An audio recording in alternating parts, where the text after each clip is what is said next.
જંબુસરના સારોદ ગામે ગૌ હત્યા કેસમાં 4 આરોપીઓ સાથે પોલીસ દ્વારા ઘટનાનું રિકન્સ્ટ્રક્શન।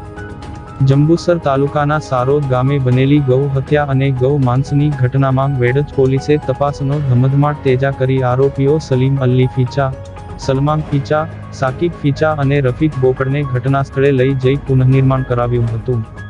ચુસ્ત પોલીસ બંદોબસ્ત વચ્ચે હાથ ધરાયેલી આ કાર્યવાહી દરમિયાન આરોપીઓની હાજરીમાં ગુનો કેવી રીતે આચરવામાં આવ્યો હતો તેની વિગતો મેળવવામાં આવી હતી અને પોલીસે જરૂરી પુરાવા એકત્રિત કર્યા હતા।